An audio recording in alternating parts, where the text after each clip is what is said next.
Okay.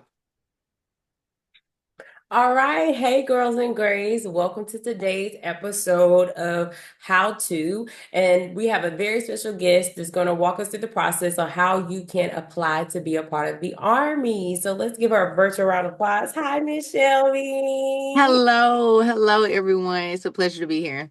Well, thank you for your time today. We just have a few questions from our girls that would like to just know like your story and any advice that you can give them. So I just would like for you to first introduce yourself. Just tell us a little bit about yourself, your background, and where you're from. Hello, everyone. I am Shelby Augustine. I'm originally from Monroe, Louisiana.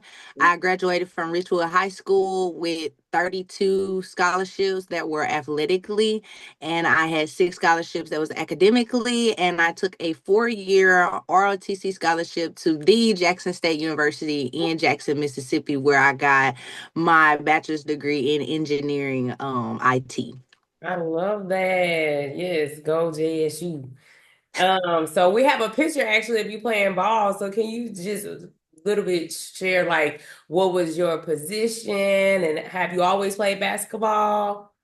I actually started playing basketball when I was about 12. My position at first started off was post player because I was just so tall. I was a tree down there.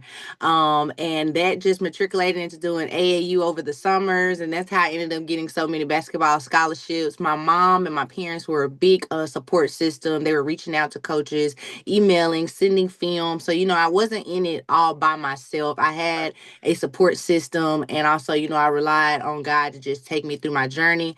I Yeah. played at Jackson State University for 3.5 years. Won two SWAC championships, and we came up short whenever it was time to get a real one. But that hard work counts. Yes, absolutely. So I'll stop sharing your picture that way we can see your full face. But so out of all of the branches, why did you choose the Army?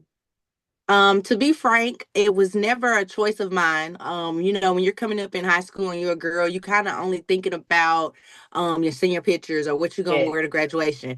So when it came down to the real conversation of, hey Shelby, what are we gonna do after high school? Are you going to go to college? What are you gonna major in? And my parents were very strict on having a plan. So right, my mom came to me and she was like, hey, we have these scholarships on the table for you athletically. But she was like, do you know that your body is going to determine how far that career goes for you? And if you get injured, they may not pay for your college for you to continue to get that bachelor's or that master's degree. And once my mom told me that and she showed me a video where they made it where it was like a hundred and something thousand basketball players in the world all trying to compete for, just these amount of colleges that are just only D1. Every player wants to go to the best college. And it came down to my mom said, you need a scholarships that's going to take you not only through college, but it's going to take you and follow you into an actual career right. to make everything a smooth transition. And that's when we started looking at scholarships. And I came across the Army ROTC scholarship, which is where you do 4 years in college and you go to PT and you go to camp 2 years out of your 4 years and you commission as an Army officer. And I said, hey, sign me up. I said, I got full benefits too. I said, let's do it.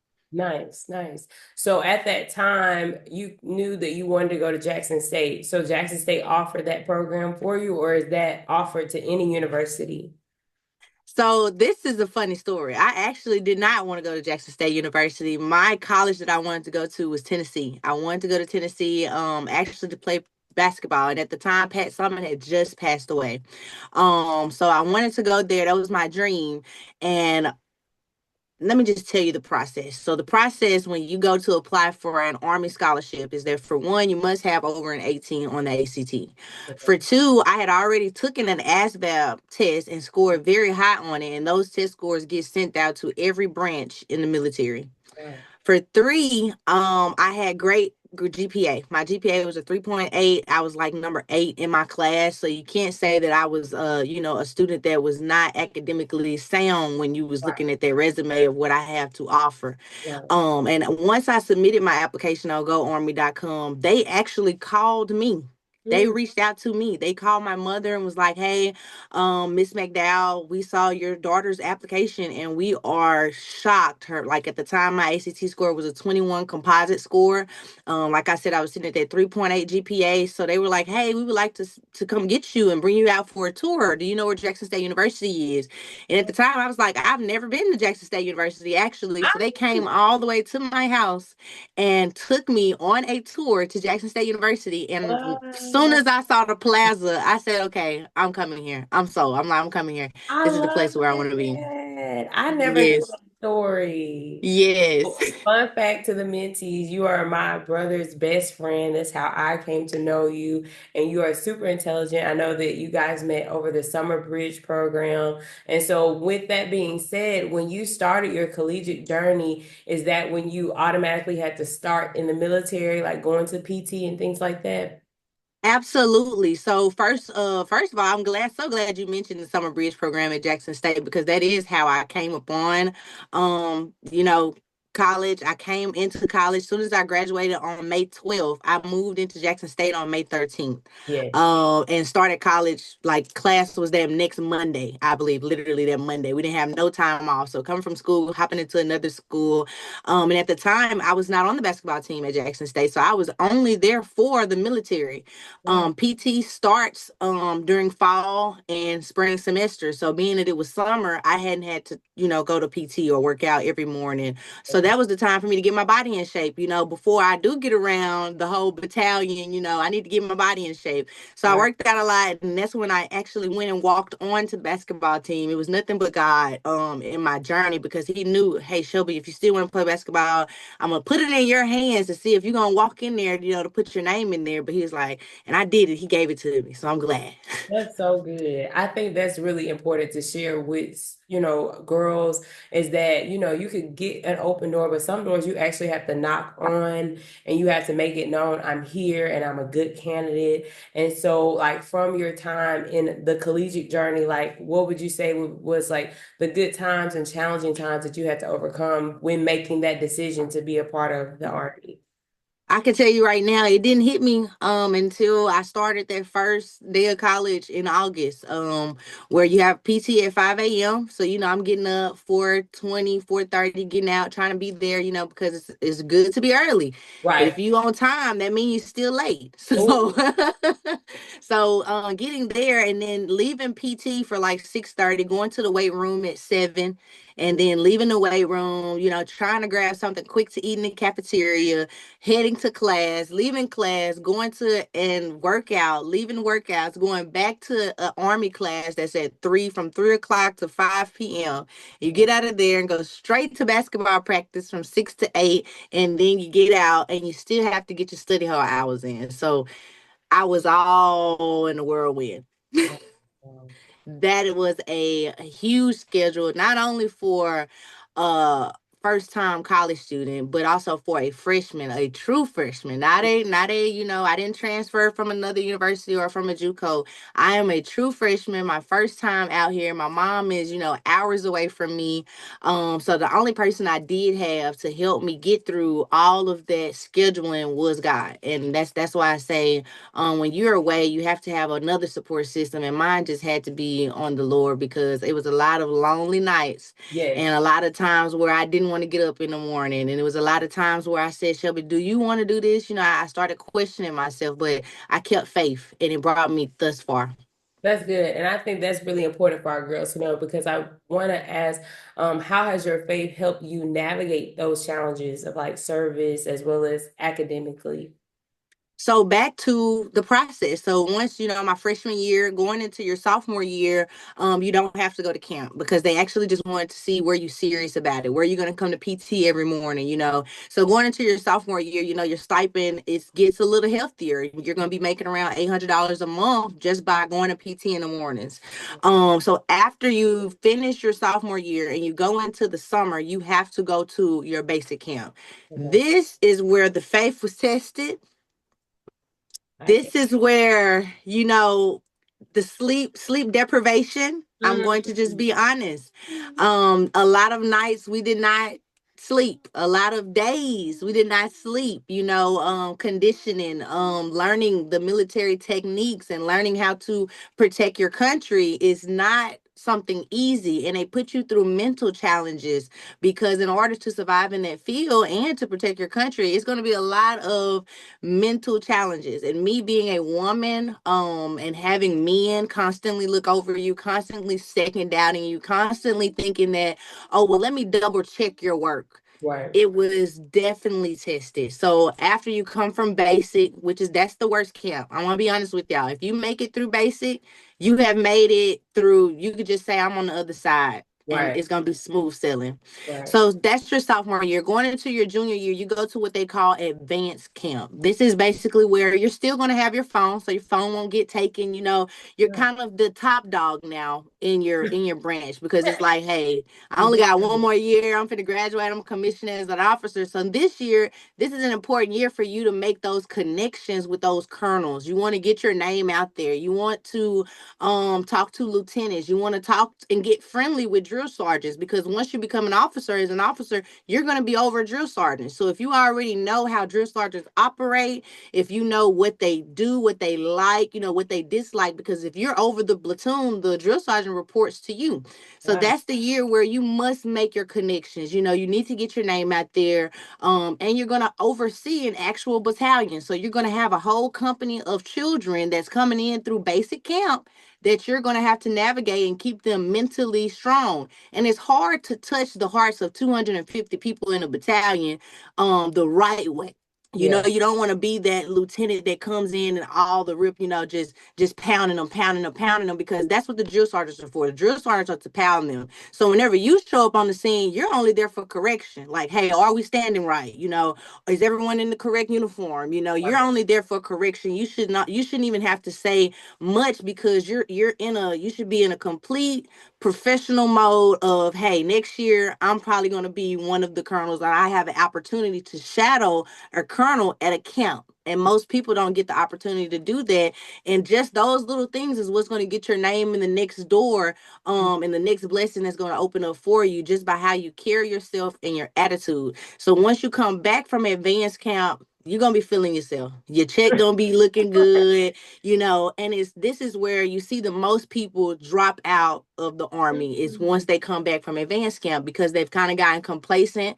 They stop coming to PT, they stop coming to class, they stop reporting, they stop coming to just little camps that we have on the weekend. Sometimes you may go over to Fort Knox or go over to Camp Shelby in Mississippi for a weekend, and you didn't got complacent because you're like, hey, I'm finna graduate. You thinking you're almost there, and Right. this is where the colonels, they come and they start cutting contracts. And Mhm. you get cut out of nowhere. I've seen people that have been there, right finna graduate, Right. contract gets cut off, and they got to go back to square one.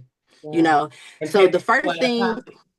yes, Wow. yes, yes, Oh. and then they may even ask for their money back. Mm. That they have paid for your scholarship. They may ask for their tuition back. So, Right. that's why I always tell people, get everything in writing, Right. keep up with all of your paperwork, Right. make sure that your system is clean. You're going to get random drug tests. Right. So, don't try to get complacent, because a lot of people, they want to enjoy that senior college experience. It's your Right. last year. You're probably Right. not going to come back for a master's. Mm. And they get sidetracked. So that's where you got to really focus up. And like I said, keep in contact. You want to get you some people that are higher ups that you can email, just even for a question like, hey, Colonel, I'm just reaching out because I got an offer to go over to South, like right now, the wildfires going on in California. Right. You get an opportunity to go over there, you know what I'm saying? Or your colonel knows someone that's over there. That's big money just to go over there to help people that have been replaced. Right. Their homes have been destroyed. We go in and we step in and we do that. A lot of people don't think that we do that, but that's a part of protecting the United States. Wow. I was going to ask that. So, with that being said, although you were still getting your degree, did you still have opportunities to travel? Yes, absolutely. And actually, my opportunities to travel came through basketball because, being Okay. gone half of the season. half of the school year. Basketball picks up right in November. From Right. November all the way to February, you're on flights, you're on buses, you're driving, you're going to practice, you're coming back, you're probably only gonna be in at your college for about 3 good days Mm, before you go back and get back on the road to come back you come back probably on a Sunday, going right back into class. You right. don't know what you missed. So this is where you have to communicate if you have the opportunity to be an athlete and juggle being in the military. This is where you have to really email. A lot of people don't think emails are powerful, but this is where you get all your information out. You ask your professors, you let your colonel know what's going on. And it also allowed me to just see the world. The military took me very far with seeing the world. You only go to camp once a month. So that other month you could go to a jungle camp, like I did in Hawaii.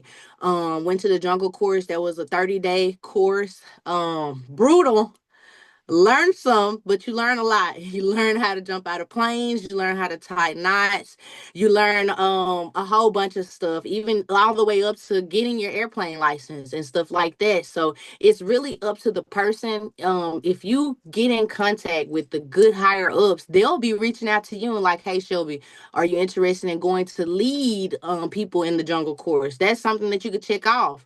Or you can go to like flight school. Some people go to flight school just to become a pilot. That's just another badge to put on your resume that you became a pilot in one summer, just by taking you some time out to put towards you. So I always tell people, whatever you put into yourself, if you invest in yourself, that's exactly what you're going to get out. I love that. And it's good to know because, I have an art background, but I never want to miss out on sharing with my mentees the pros and cons to other interests that they may have. So, what would you Yes. say was like your most memorable moment when serving? I would say my most memorable moments was those camps. It Okay, was those camps. Every yes. camp that I have went to, I have gotten the opportunity to meet people of different ethnicities. I've met people that were from overseas. I have just been in rooms with people that I would have never saw if the military hadn't have taken me there. Things that I wouldn't have been taught if the military hadn't taken me there. Like the military, they'll even teach you stocks and bonds. They'll teach you assets. They'll teach you how to trade. It's just all about who you connect with. And if you're going to be that type of person that's outgoing and you don't mind meeting new people. Yes, that's good. And it just sounds like once you make the investment, you have to be like on it, hands on, and just Yes. focus.